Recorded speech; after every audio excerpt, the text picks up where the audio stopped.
9 iš 10 pirkėjų būstą perka su būsto paskola. Ir kiekvienas susidurėm su to pačiu klausimu. Ar pirkti dabar, o galbūt palaukti, nes kiekvienas iš mūsų žinom ir matom, kokios yra dabar palūkanos ir kokį chaosą sukelia Europos centrinis bankas. Į šį klausimą, kur mes judame, kurią linkme, mums padės atsakyti Vita Kazienė. Jis yra visi bankai įkūrėja, tai yra paskolų tarpininkai, kurie padeda žmonėm gauti paskolas būstui geriausiai įmanomom sąlygom iš visų Lietuvos bankų. Todėl nieko nelaukime, keliaujame ją pakalbinti ir sužinoti atsakymus į mums rūpimus klausimus. Sveiki visi, labas Vita. Labas Tomai. Ačiū tau labai, kad atradai laiko savo įtemptam grafikę, pasikalbėti apie tai, kas vyksta šiuo metu nekilnojamo turto kreditavimo rinkoje. Bet galbūt prieš pradedant kalbėti apie mūsų svarbius klausimus šių dienų, gal gali trumpai papasakoti apie tai, kuo užsiema tavo įmonė, visi bankai. Tai mes esame nepriklausomi būsto paskolų tarpininkai, o tai reiškia, kad mes klientam padedam gauti būsto kreditus geriausiamis sąlygomis iš visų Lietuvoje veikiančių bankų ir kredito unijų. Tai klientas atėjęs pas mus ir patikėjęs šitą darbą mum, jau jam nebereikia galvoti, nebereikia dėliotis, dėrėti su bankais. Visą šitą darbą padarome mes, nes mes žinome, kur žiūrėti, kaip argumentuoti ir kaip gauti tas geriausias sąlygas būtent šitam klientui. Okay. Nes kaip žinia, daug kas klausia, kuris bankas geriausias, ar ne? Tai vienas gali būti tau geriausias bankas, nes pasiūlys pačiam geriausias sąlygas, kitas gali būti man geriausias bankas, nors atrodytų, kad mūsų galbūt situacijos labai panašios. Tai reikia pasižiūrėti pačią visumą ir nėra geriausio banko, yra geriausias sprendimas klientui. Supratau. Kiek jūs metų jau rinkoje? Jau greitai 10 metų, kaip dirbame, taip. Ir buvome patys pirmieji, kurie gavome leidimą dirbti su būsto kreditų tarpininkavimu iš Lietuvos banko, nes šita veikla nėra paprasta, kad sugalvojau ir dirbu, nes turiu kreditą pasiėmęs, ar ne. Tai tam yra reikalingas Lietuvos banko leidimas, patvirtinimas, tai mes pirmieji gavom ir labai tuo didžiuojamės ir stengiamės tą savo vardą pateisinti, kad mes padedam klientui taupyti pinigus, laiką ir nervus. Jo, nes pats asmeniškai dirbu su nekilnojamu turtu ir pats asmeniškai naudojusi jūsų įmonės paslaugom ir tikrai galiu pasakyti, kad viskas yra labai aukštam lygiai. Kuriuose miestuose jūs dirbate, ne tik Vilniuje? Mes dirbam visoje Lietuvoje. Visoje Lietuvoje. Taip, jeigu žiūrėti tos taškus fizinius, ne, tai turime Vilniuje, Kaune ir Klaipėdoje. Bet turime klientų ir iš Vilkaviškio, ir iš Šiaulių, ir iš kur tik tai nori. Netgi mūsų klientai pasiekia ir emigrantai iš kitų šalių, lygiai taip pačiai galima viskas dėlioti, čia laikinės technologijos viską leidžia. Super. Ir tu vis tiek, yra ir daug ir fizinių žmonių, kas kreipiasi, yra ir įmonių, aš taip suprantu, kas kreipiasi, tai čia yra įvairiapusiška pagalba. Taip. Ta prasme visiems, kam aktualu ir vienoje vietoje tu gali gauti atsakymus iš visų bankų, iš visų kredito unijų. Ta prasme, ir sudėtingi klientai, jeigu ką, įmanoma. Ir sudėtingi, ir tie gerieji, pavadinkim, klientai, ar ne, banko akimi žiūrint, tai dėl šių pastarųjų klientų, tai bankai ypatingai pakovoja, kad kuo geresnės sąlygas duoti. Bet klientai kokią dažniausiai klaidą daro, jeigu, pavyzdžiui, patys kreipiasi į bankus, į vieną kitą banką, jie ten arba gauna neigiamą atsakymą, arba visai negauna sprendimą, ar ne. Ir jie tada sako, manęs niekas nefinansuoja. Pas mus yra begalė atvejų, kada, tarkim, 6 bankai pasakė ne, 7 bankas pasakė taip. Tai kad tarp bankų yra labai daug skirtumų, vidinių skaičiavimų. Aš gal pats jo turėjau patirtį su jūsų, gal pirmojo, ir kada kreipiausi asmeniškai, tai puikiai pamenu, kad irgi tuo metu keli bankai, kur aš tikėjausi, kad viskas bus labai gerai ir skaičiuoklės rodė viską gerai, man pasakė ne, bet būtent dėl tuometinės vadybininkės, su kuria bendravau, tai pasistengė labai stipriai ir finale gavom. Ta prasme, nors pradžioje sakau, visi sakė ne, bet vis tiek viskas praėjo labai puikiai. Tai skaičiuoklės yra visą laiką reikėtų įsivertinti, kad jos yra preliminarios. Tiesiog įsivertinti. Jeigu yra ten tokia kaina, kiek aš turiu nuosavų lėšų, kiek laiko aš mokėsiu kreditą, kiek yra mano pajamos ir kokia bus mano mėnesinė įmoka. Labai primityvus paskaičiavimas. Bet kada jau eini konkrečiai su išsirinktu turtu, su savo visą situaciją į banką ir ieškai to sprendimo finansavimo, prisideda daugiau dedamųjų: vaikai, išsilavinimas, darbas, darbo pobūdis, į kredito istorijos, ko nevertina skaičiuoklės. Skaičiuoklės labai tam, kad žmogus maždaug įsivaizduotų, jisai gali, negali gauti, bet detalės jau... Čia galbūt to idealiuoju atveju skaičiuokas ta pasakytas, nes vis tiek jau žmogus, kada jau pas vadybininką, kaip jis pamato jau tą ir užkulisius visus, ta prasme, visą finansinę istoriją, ką turėjo, ką turi, finansinius įpareigojimus ir panašiai. Štai labai dažnai klientai sako, kai aš paskaičiau, man viskas gaunasi, o nuėjau į banką, man nesigauna. Nes paaiškėjo, kad ten kažkada buvo kažkokia tai skolytė, niekas nieko nežinojo. Labai daug įvairių situacijų yra. Ir aš kaip suprantu, čia šiaip tiesiog dar priedo prie to pačio klausimo, kaip bent jau nes pastaruoju metu labai daug klientų, kas irgi kreipiasi dėl būsto pirkimo, irgi tu kažkaip konsultuoji jos ir dėl kreditų, nes irgi tame sukiesi. Tai aš kaip suprantu, labai veikia finansinės tas galimybės, būtent tie vartojamieji kreditai, nežinau, automobiliui ar kažkam tai žmogus turi. Tai netgi kreditinės kortelės, kur tarkim turiu kreditinę kortelę, kurios kredito limitas yra 1000 eurų, kažkada pasiėmiau dėl širdies ramumo, kad jeigu kartais reikėtų, galbūt net nenaudoji. Ir net jos net nenaudoji tos kortelės, jinai yra tam, kad man būtų ramu, pavyzdžiui, ar ne? Bet bankai skaičiuoja, kad jeigu aš šiandieną paimsiu visą tą 1000 eurų kredito limitą, o mano kortelės galiojimas, tarkim, baigėsi ten po metų, bankas skaičiuoja, kiek aš turėčiau kiekvieną mėnesį gražinti pinigų, daryti įmokas. Tu net nesinaudoji, nieko nesvarbu. Jeigu kartais aš pasiimčiau iki tos kortelės atnaujinimo. Ir dažnai labai pakiša koją. Ir tada žmogus sako, bet tai aš nesinaudojau tą kortelę, tai prie ko? Taip, bet tai yra kredito limitas, kuriuo tu gali pasinaudoti bet kada. Supratau. Tai ačiū tau už trumpą pristatymą, ką jūs ir kuo mes užsiimate, ir suprantu, kad tai yra visame kame asai savo srities. Bet gal sugrįžkime į tai, kas vyksta dabar, nes mes su tavim kalbėjome, jeigu taip tiksliai paminam, atrodo, 2018 metais ar ten 2017 gale. Ir būtent tuo metu rinka buvo vienokia, jinai galbūt irgi buvo šiokiam tokiam kaip ir pakilimo stagnavimo etape, kur ten 17-18 kainos labai nesikeitė, bet jos buvo tikrai labai pozityvios ir nuotaikos buvo gan geros. Dabar mes turėjome 20-21, kaip bent jau aš iš nekilnojamo turto pusės matau, buvo toksai pikas kainų poreikio, paieškos, dėrybų, nes turto trūko, visi draskėsi ir visi visko norėjo. Ir dabar mes turime 22 ir 23 metus, kurie yra mano akimis visiškai kitokie, kurie iš vienos pusės yra galbūt sveikesnė rinka, nes nėra tos panikos ir ažiotažo, bet suprantama, kad bent jau aš kaip brokeris pastebiu, kad jinai šiek tiek yra sulėtėjusi. Tai klausimas tau, kaip atrodė būsto kredito rinka 20-21, kaip jūsų darbas vyko ir kaip tai vyksta dabar, ar koks tai yra pasikeitimas? Tai lygiai taip pat mes einam koja su nekilnojamo turto sandariais, ar ne? Tai 20, 21, 22 metai buvo viskas važiavo į viršų ir klientai drąsiai ėmė paskolas, kažkiek pristabdė karo veiksmai Ukrainoje, bet greitai visi nusiramino ir vėl toliau pradėjo ieškoti to gyvenamo būsto ir galvoti, kaip jį įsigyti ir įsigyti su paskola. Tai 20, 21 ir 22 iki maždaug rugsėjo mėnesio. Tai buvo ganėtinai aktyvus. Jeigu žiūrėti vėlesnį laikotarpį nuo rugsėjo, tai paskolų rinka visą laiką šiek tiek atsilieka nuo nekilnojamo turto rinkos, nes dar yra tas įdirbis, dar yra neužbaigtų sandorių ir mes dar tvirtinam. Yra galbūt net kaip tos tęstiniai tie sandoriai, kur žmonės rezervuoja, bet dar statoma, natūralu, kad kas ir bevyktų pasaulyje, vis tiek namą pabaigsiu, turėsi pirkti, tai tas kreditas vėliau ateina, ne iš karto. Taip, tai va tas 22 metų galas pas mus buvo labai tvarkingas, be jokių kažkokių iššokimų, bet mes jau ruošiamės 23-iems, kadangi kada pradėjo kilti Euriboras, labai daugam Euriboras 12 mėnesių keitėsi 23 metais. Kas pusmetį, ar ten kas metus? Kas 3 mėnesius, kas 6 mėnesius arba kas 12 mėnesių. Tai tais geraisiais nulinio minusinio Euriboro laikais daugelis klientų kredito sutartis turi būtent su 12 mėnesių Euriboru.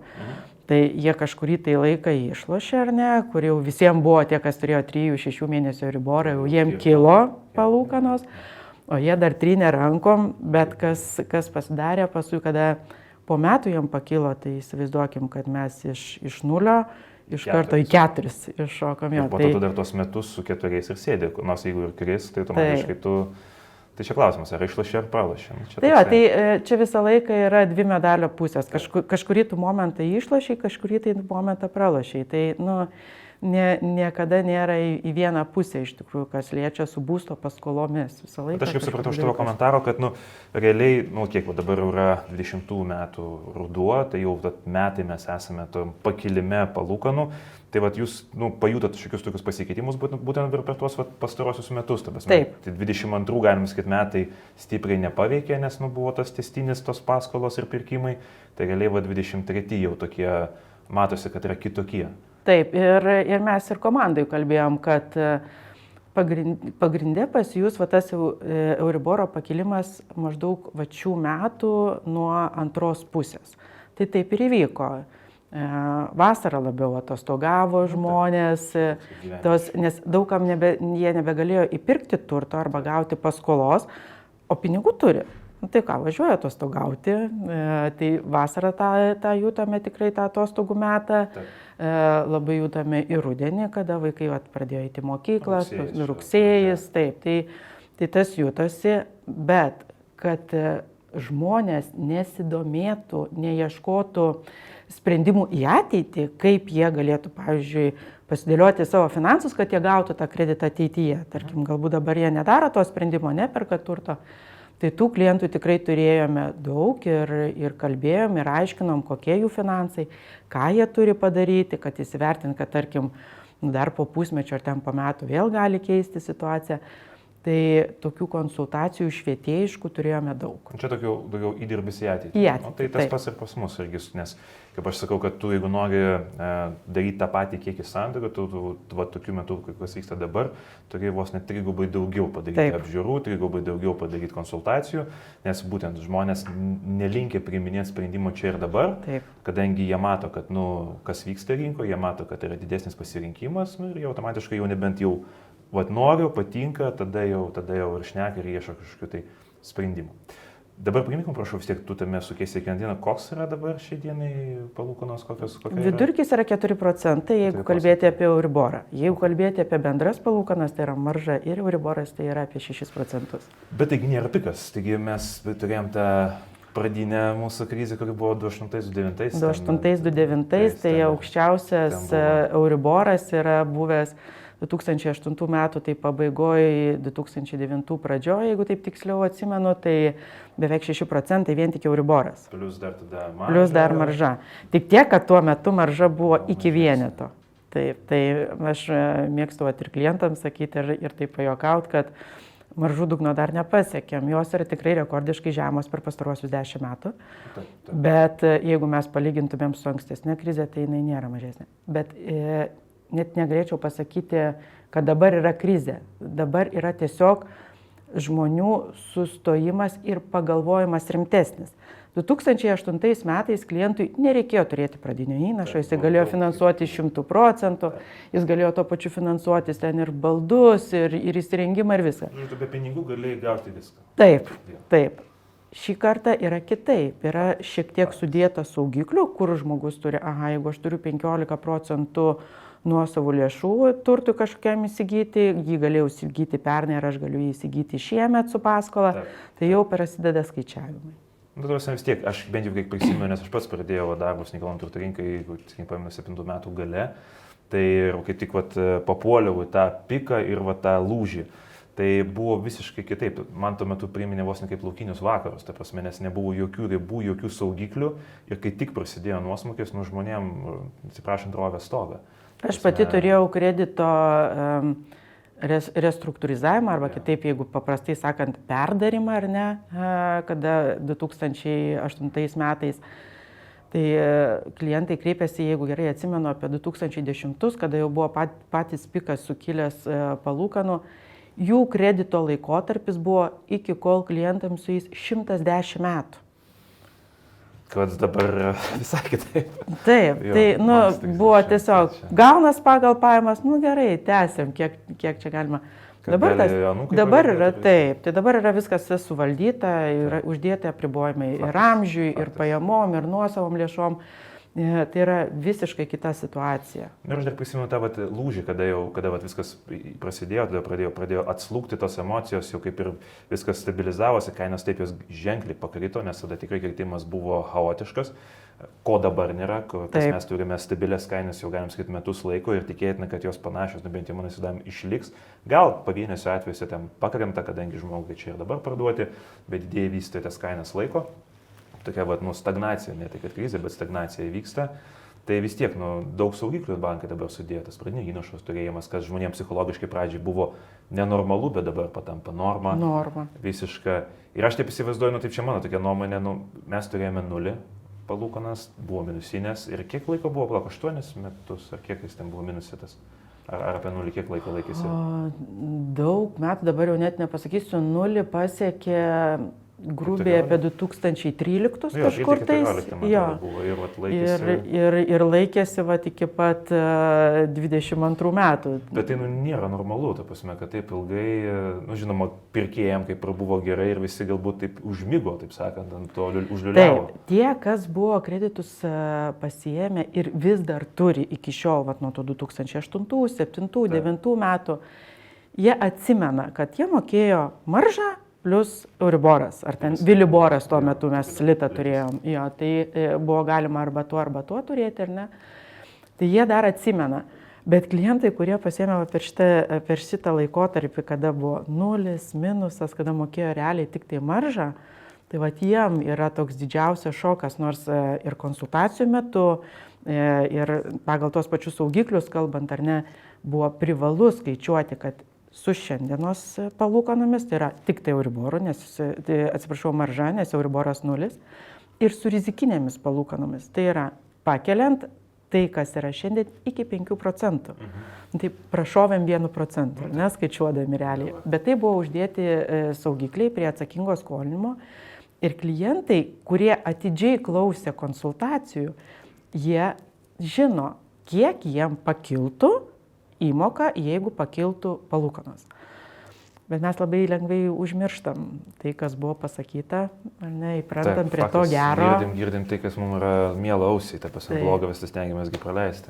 Taip. O gal tu prisimeni, kiek laiko laikėsi per pirmą tą nuosmukį, tos maksimalios palūkanos, kiek tai buvo pusmetis, mėnesį, 2?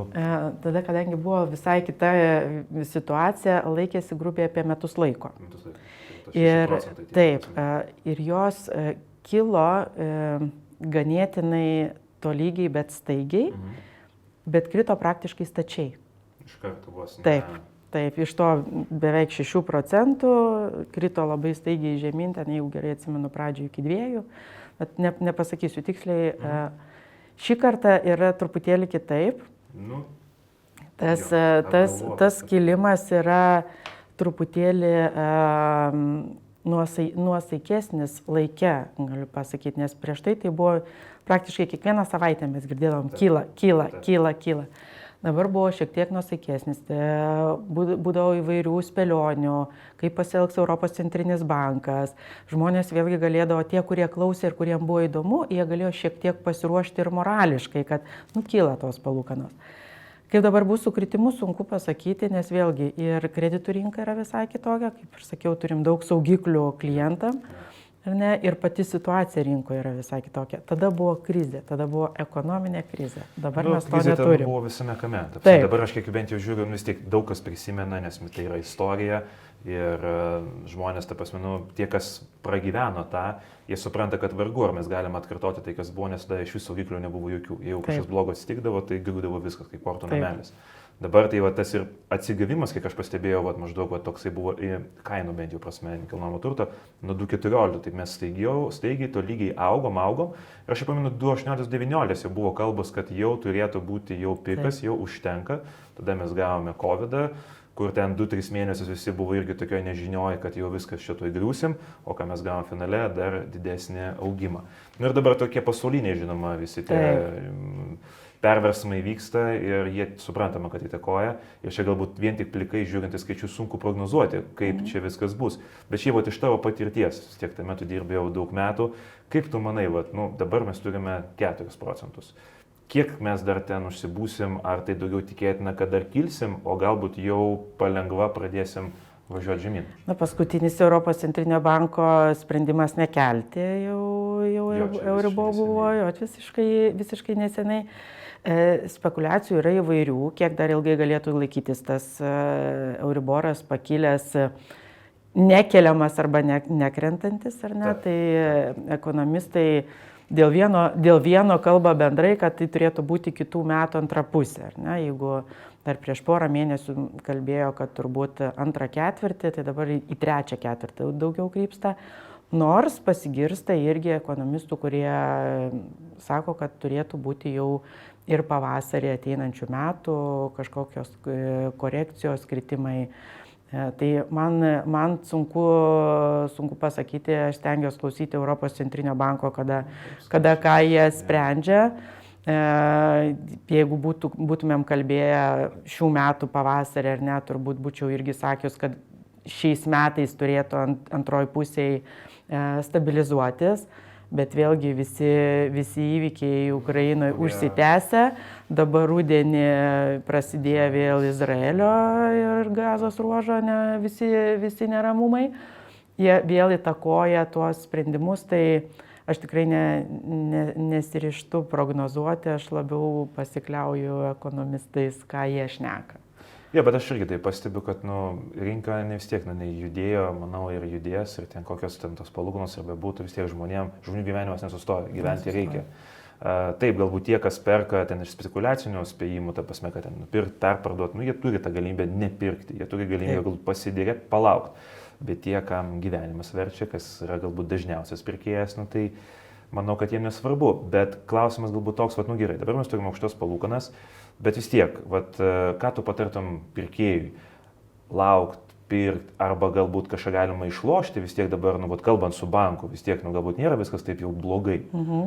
Tai jeigu atsakant į pirmą klausimo dalį, tai dalį ir pats atsakėjai, nėra gero laiko pirkti ar nepirkti, jeigu tau reikia gyventi. Ne investicijai perki, bet gyvenimui.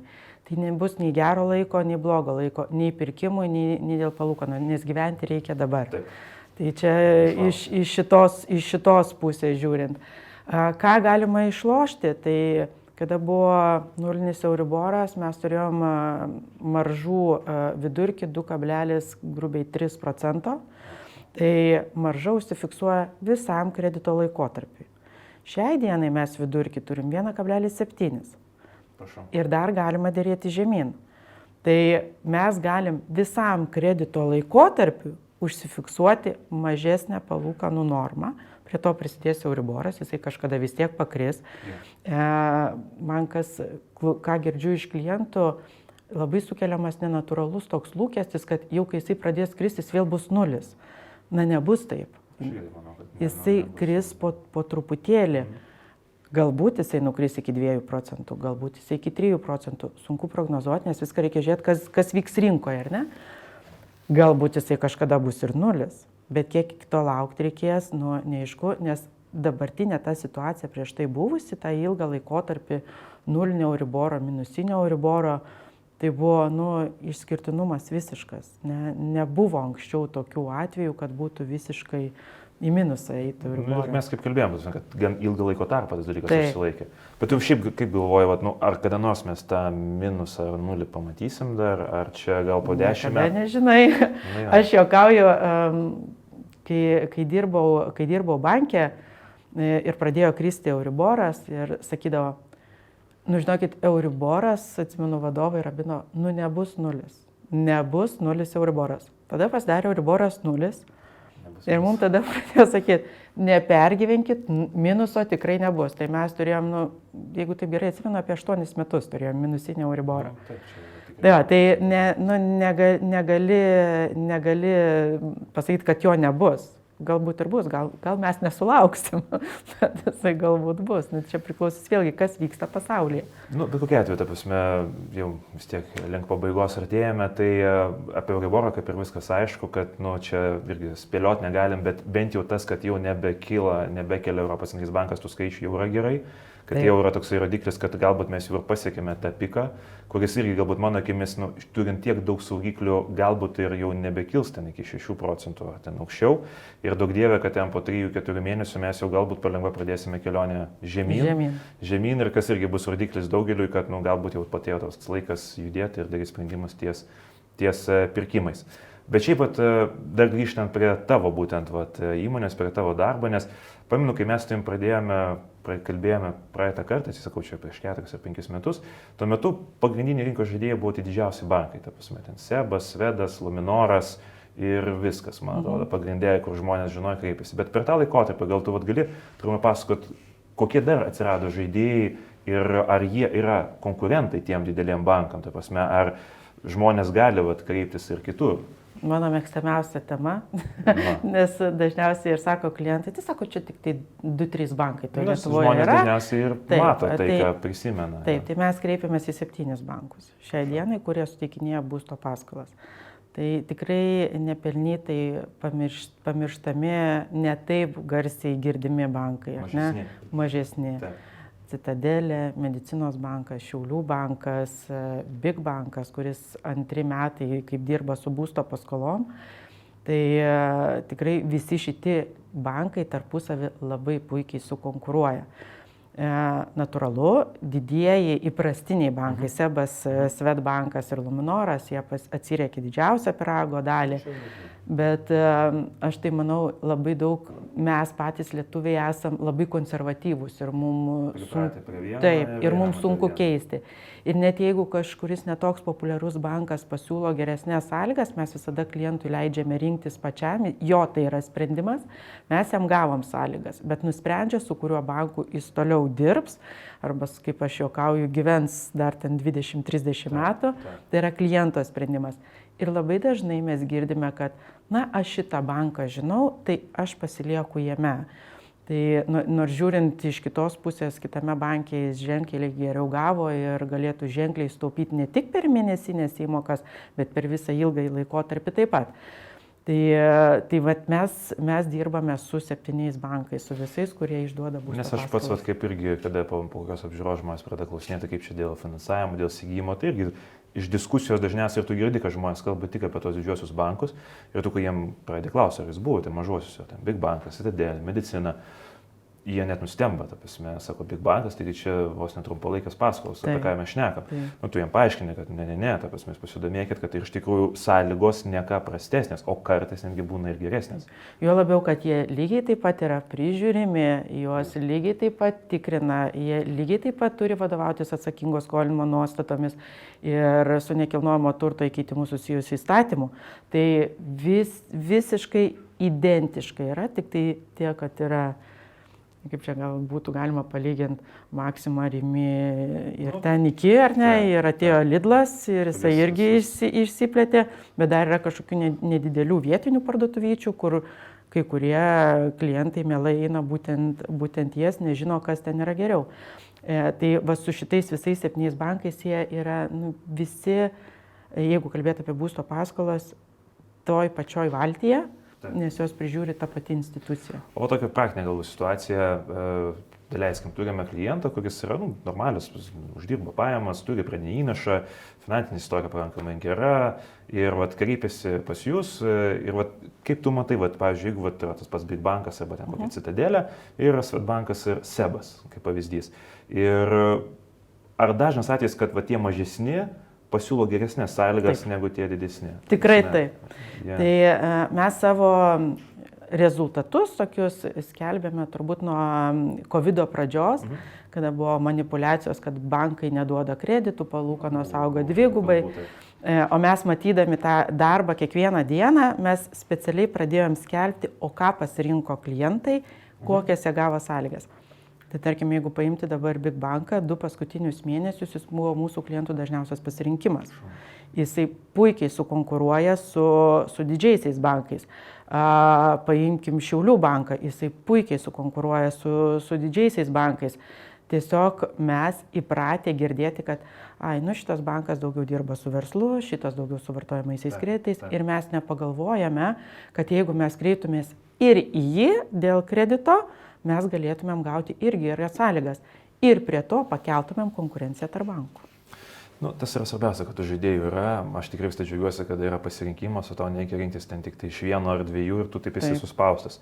Kaip tai buvo anksčiau, aš manau, kad laikui bėgant dar tų žaidėjų rinkoje atsiras ir galėsim tik tai gyventi geriau, jo, ta prasme, ir tas labai, mes dar, žinoma, nekalbėjom apie tai, kad yra dar kredito unijos, yra ir, ta prasme, alternatyvos tam finansavimui, kurie irgi galbūt veikia panašiai kaip bankai, tik tai galbūt labiau kreipia dėmesį tos problematiškesnius klientus, kurie galbūt ten dėl tam tikrų momentų savo gyvenime negali gauti bent jau kol kas normaliuose bankuose, bet tai irgi yra kaip planas B, kaip variantas, su kuriais jūs lygiai dirbat. Kredito unijos yra galbūt daugiau lankstesnės, jos priverstos būti lankstesnės, kad sukonkuruotų su bankais, tai jeigu bankai pagal savo taisyklės vidinės negali kažko kredituoti, tai pas unijas yra žiūrima lankščiau, bet prie to, kadangi jie prisiema didesnį riziką kliento, pas jos kainodara yra brangesnė, tas yra natūralu. Kaip pavyzdys, koks skirtumas palūkanos? Šiai dienai nėra labai didelis, tai apie 1% yra, bet jeigu mes kalbėtumėm, tarkim, apie 21 metus, apie 22, tai būdavo iš principo dvigubai. Tai jeigu Euriboras buvo 2, tai kredito unijos būdavo 4,5, retesniais atvejais apie 5%. Tai va, iš tavo komentarą, kaip suprantau, kad unijos nekėlė, ta prasme, jeigu anksčiau būdavo, kad bankė tu ten gauni 2,22, o ta prasme, unija ten apie 6-7 tau siūlydavo, tai dabar, ta prasme, skirtumas nėra didelis, taip, jisai apie 7%, jeigu žiūrėti bendrai yra, o kai kuriuose atvejuose dar gali būti ir šiek tiek mažiau, nes vienos unijos prie maržos deda Euriborą, o kitos unijos prie maržos deda unijų taip vadinamą Uniborą, kurį irgi prižiūri Lietuvos bankas, jau mūsų centrinis bankas. Tai jisai yra šiek tiek mažesnis negu Euriboras. Bet jisai nėra toksai aiškus. Kai, tarkim, jeigu mes žinome, Euriboras yra per visą Europos Sąjungą, o Uniboras yra jau Lietuvos. Tai jisai truputėlį yra slidesnis, bet klientai, kurie pasiėmė kreditus su Uniboru prieš kelis metus, šiai dienai išlošia, nes jie moka apie 4%. Prašau, čia, kad žinotum, ta prasme. Tada visi taip galvot, kad aš žinočiau, ta prasme, kad būčiau padaręs vienaip ar kitaip. Taip, tai čia kaip ir sakau, nėra gero ar blogo laiko pirkti nekilnojamą turtą, kada tu perki savo gyventi. Lygiai taip pat nėra gero ar blogo laiko imti kreditą tam turtui įsigyti, nes tu nežinai, kas bus. Nes yra kintami momentai, kurie išlieka, kaip tu pati pasakai, kad tu maržą gali užsifiksuoti iš tikrųjų gerą ir taip galbūt tu dabar prisėmė tą didesnę riziką dėl palūkanų, bet visi moka tas didesnės palūkanas, ar tu gauni naujai, ar tu paėmė ten prieš 10 metų, nesvarbu kam turtui, būstui, ten kilnojamam turtui, vis tiek, visi mes mokam tą dalyką brangiau, bet ir gali iš kažko tai išlošti. O čia tik tai yra ta logika, žinai, pasiskolinau už banko, bet grąžinu tai savo. Čia ta sena taisyklė, pas mus tas yra, kad bankas man paskolina, tai gerai, o dabar aš tai jam turiu savo atiduoti. Jo, bet tai vis tiek finale tai ir bankiniai pinigai tavo turte. Taip. Apie tai daug kas pamiršta, nors ant dokumentų kaip ir tavo, bet hipotekos tai nepanaikina. Supratau, tai ačiū tau labai už tavo laiką, ačiū tau labai už tavo įžvalgas, tikrai labai malonu išgirsti iš profesionalų lūpų, kas vyksta būtent kreditavimo pasaulyje. Tai jeigu yra jums klausimų dėl kredito, tai drąsiai kreipkitės į Vitą, į jos komandą, tai visibankai.lt, kontaktus būtinai paliksime po šio video. Ačiū Jums už dėmesį ir iki kitų sekančių kartų. Ačiū Tomai, viso. Iki. Didelis ačiū Jums už Jūsų dėmesį, tikiuosi Vita Jums davė atsakymus į rūpimus klausimus ir pasistengiam kažkaip tai atskleisti tą palūkanų temą ir kas vyksta šiuo metu kreditų rinkoje. Na, jeigu Jums kyla klausimų dėl nekilnojamo turto įsigijimo, nuomos ar pardavimo, drąsiai galite kreiptis į mane, į mano komandą, kontaktus rasite po šio video ir ačiū Jums, iki sekančių kartų.